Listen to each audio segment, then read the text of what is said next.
حي على الفلاح.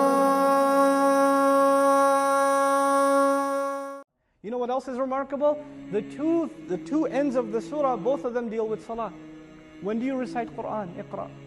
Where do you recite Quran? In salah. Where do you make sajda? In salah. What is the means by which you get close to Allah? When is the slave closest to Allah? In sajda, in salah. So the beginning is worship, the end is worship.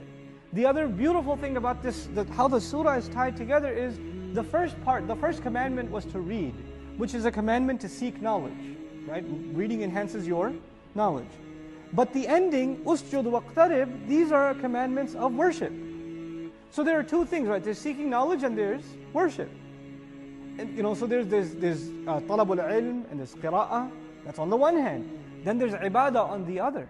But what comes first? First you learn, then you worship. There's this gradation between knowledge and then action. And this is something in the entire Quran. First you learn, then you practice. Then you learn, then you practice, right? So seeking of knowledge and then practicing that knowledge. Iqra in the beginning, usjud waqtarib at the end. This is, Quran is not meant to be just, uttered in hyper speed. You have no idea what's being recited and you just got it over with. That's not what Quran came down for. And that's the last activity which will give you khushu' in the salah. And the whole point of the salah is what? Remembering Allah. Aqim as-salata li dhikri, Allah says. Establish salah so you can remember me. How are you remembering Allah if you can't even keep up with the word? You can't even keep up. You don't even know what's being recited. How are you remembering Allah?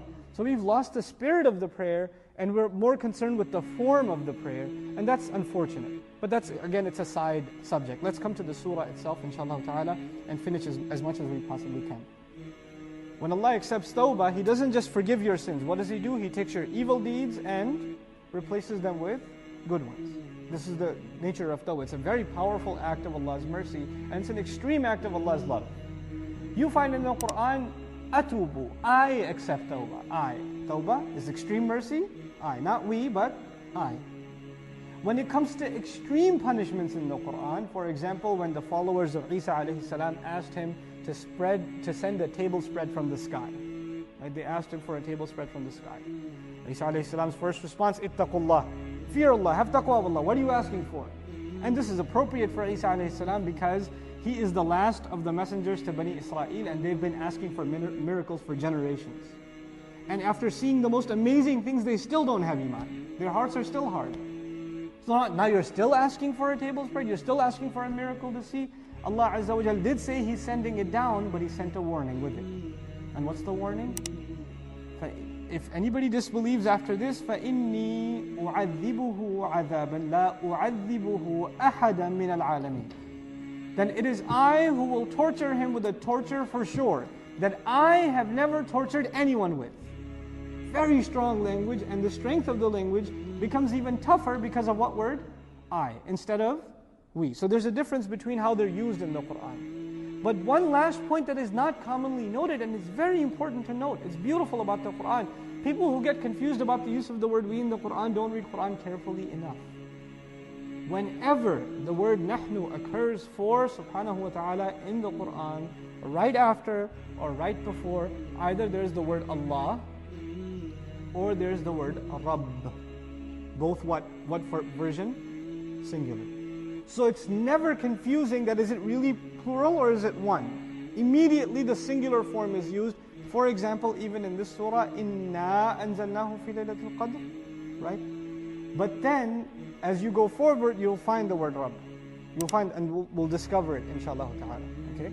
How did Allah teach His Sahaba, the Sahaba of the Messenger? How did Allah teach His Messenger Himself? How many years did it take to learn the Quran? On occasion, 23 years. The occasion is coming, the ayat, the lessons are coming. And they're being internalized little by little by little.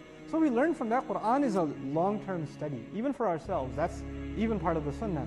The Quran is not something you can just casually just read through it like you read a newspaper or you finish a textbook. I read the Quran. You can't do that with the Quran. It takes time to internalize. It's something deep. It requires deep study, right? So the word anzalna for the first heaven. And from there, down to the Messenger ﷺ over the next 23 years. Found in a hadith, this is from many athar of the Sahaba. The gist of it is called Laylatul Qadr because the word Qadr means estimation, determination also. Determination. Allah Azza wa Jalla Himself, He is Wallahu ala kulli shay'in Qadir, same root, same root. Allah has estimate and control over everything. But you know how there's a 30-year plan or a million-year plan, but then there's a year's budget, right? Or the actions that need to be taken for that year. In Lata'if al-Isharat, this is actually something really beautiful. Al-Fushayri rahimahullah wrote in the 4th century. I want to share the quote with you. في ليلة قدر فيها الرحمة لأوليائه. First of all, it is a beautiful night in which Allah decreed mercy for His close friends. May Allah make us from them. يجد فيها العابدون قدر نفوسهم. The worshippers of Allah realize the worth of their own selves in this night. Qadr again, the qadr of their own selves, meaning the appreciation of their own self. What that means is the people who take advantage of this night, they realize what they are worth to Allah. Because if you're not worth anything to Allah, you'll sleep through it.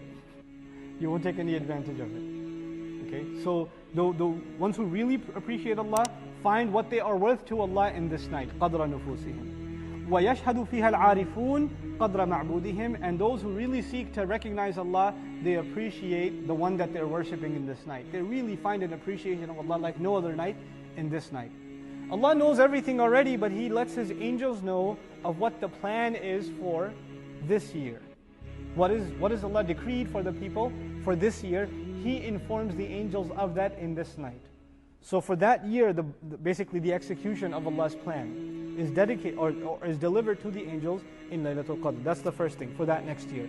وَقِيلَ إِنَّهَا سُمِّيَتْ بِذَلِكَ لِعَظِيمِ قَدْرِهَا وَشَرْفِهَا. This is the other thing. Qadr not just means estimation, calculation, precision. It also means honor, nobility, dignity. So it's called the night of great dignity and nobility also, because of its great nobility.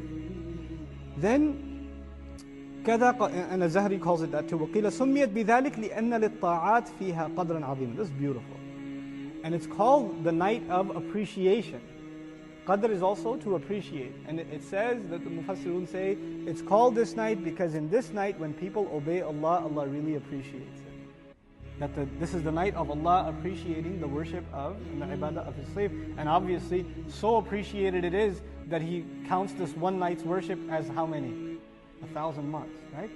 So 1,000, خير من ألف, better, more than 1,000 months. So it's not even, it is 1,000 months, it is better than 1,000 months.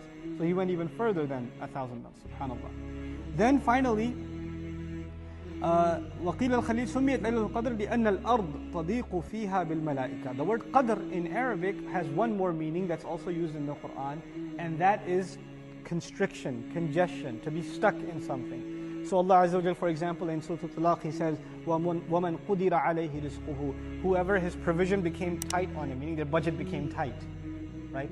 We also read in Juz Amma before, وَأَمَّا إِذَا مَبْتَلَاهُ فَقَدَرَ عَلَيْهِ رِزْقُهُ. Right? Whoever we test and we take his risk and we make it tight, their budget becomes constrained. They don't have as loose an opportunity to spend cash anymore. It becomes restrictive on them. So this tightness, liq, is also part of the meaning of qadr. And it's called that also, that meaning is injected in it also, because so many angels descend on the earth that space becomes tight, subhanAllah.